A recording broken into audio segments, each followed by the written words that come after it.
It has always been hard to get into older games, especially from the 1990s, back when the graphics were low quality, the voice acting weren't good, and the characters were built at like 17 polygons. But beside the graphics and sound design, one of the most important aspects of a video games are the controls. Going back to playing older games with outdated controls feels jarring. Like, this is fine, but I wish I had big long sticks to play with. But hey, they still work, but you can't expect The Legend of Zelda from 1986 to control and feel exactly like Metroid Dread. But the biggest hurdle to push through were 10 controls. Popularized in the 1990s, 10 controls are controls that resemble, you guessed it, hemorrhoids. Prime example being the original Resident Evil trilogy on the PSX. The controls in these games are almost identical, with the up and down D-pad walking the player back and forth, while left and right turns the player around. Combining that with a fixed camera angle and you get...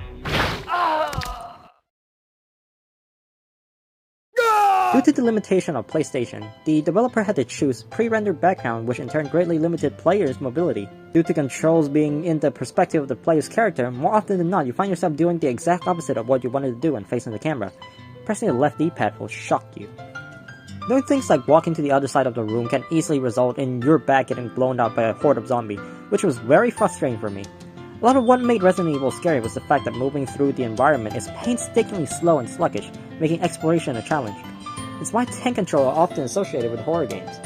Combat is usually the last resort if your main objective is to survive, as aiming is hella sluggish. In an interview with Shinji Mikami, the director of Resident Evil, it was revealed that they have always planned for the first Resident Evil to be a fully 3D game, but was limited by the available budget and technology. Imagine what a 3D Resident Evil would look like, what a revolutionary product it would have been, and how it would change the survival horror genre in a different way.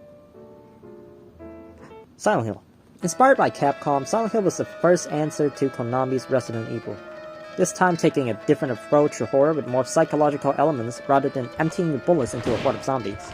Silent Hill utilized the same control scheme of Resident Evil, but this time in a third-person over-the-top camera angle and fully 3D environments. Though in order to spook the players, Silent Hill sometimes switches over to a fixed camera angle that tracks Henry throughout the map, resulting in a tense moment that the series is known for. Personally, I find it a bit harder to walk in Silent Hill, either because of the disorientating perspective shift or because of the god-forbidden low-renderedness in Minecraft blocks. But I don't know how they managed to make the combat even more sluggish than Resident Evil. Every single enemy feels like a bullet sponge, and that doesn't help when you're physically and visually impaired. But despite all of its flaws, Silent Hill was definitely an improvement over Resident Evil control. It might be rough around the corners, but at least you can see the corners now. Still, I feel like I've missed something. Something about Resident Evil. Silent Hill 2. Silent Hill 2 is an overall improvement of the first game, down to gameplay, graphics, and maybe dialogues? I believe you. It's just... I guess I really don't care. The controls are pretty much the same as the first game, with additional controls option added as quality of lives. You can strafe by pressing the shoulder pads and enter free look using the left trigger. It's like the control for the camera could have just been assigned to moving the right joystick, but due to Silent Hill's nature of messing with the player using camera angle, I can sort of understand why the decision was being made. There's also the 2D control, which is objectively better in terms of mobility, but it's like having sex with condoms. I never had sex, so I don't know. Alright, enough with the balls tickling. We're finally gonna do it. We're gonna talk about one of the greatest games of all time that impacted and changed third-person shooters forever for the better. That's right, we're gonna talk about Panty Party.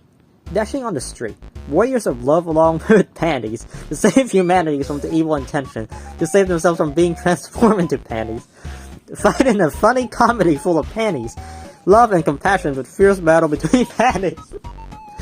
Dash and dodge in high-speed battles with panties. Panty Party is a fast-paced battle game. Fly as Panty in the street and in between buildings.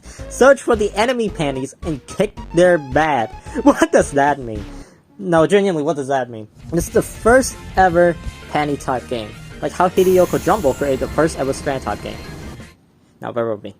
Oh, that's right, Resident Evil 4, yeah.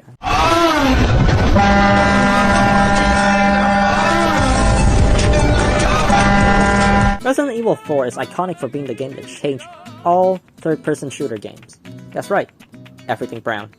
The game is praised for its graphics, gameplay, and most importantly, controls. Resident Evil 4 revolutionized the new over-the-shoulder camera, which puts the character on the left of the screen while obscuring all the important details. The game also utilized hand control, but in a different way. Much like previous Resident Evil games, the players are forced to stand still while engaging in combats, but this time, with precise and accurate aiming. In addition to the improved combat are quick turns, allowing the player to make a 180 degrees escape at the frantic press of a button.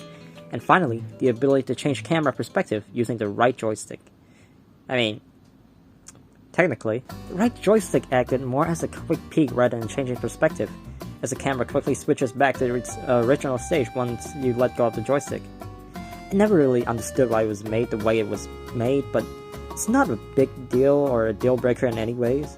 But with the fact that you can't even fully rotate the camera around Leon, meaning you can't even see his whole face, makes this feature extremely useless.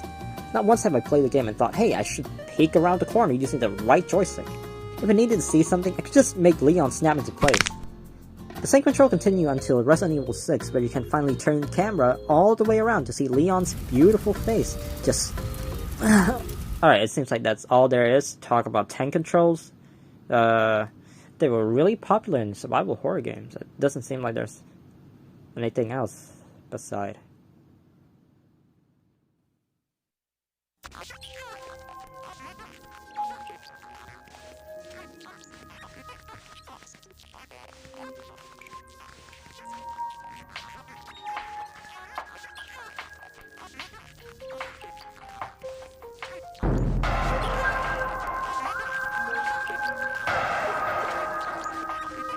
Metroid Prime is the first ever 3D Metroid game with the first-person perspective camera. The game is heavily different from its franchise predecessor, but was met with a round of applause and kisses on the cheeks for being a huge step in the right direction for Metroid games going forward.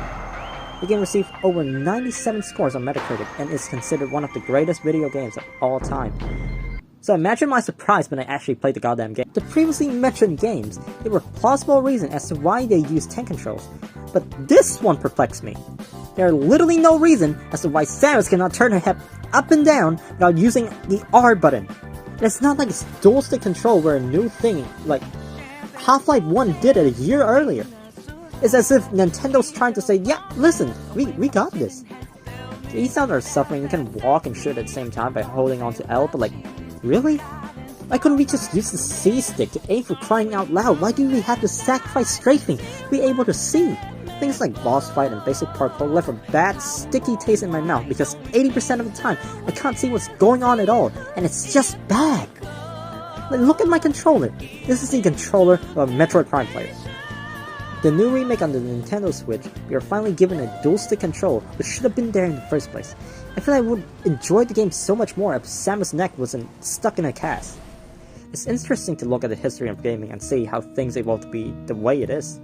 Like nowadays, it's standard the character can strafe left to right, like it just makes sense. Well, I guess that's it for today. More of the story is, Michael Keaton Batman had tank control.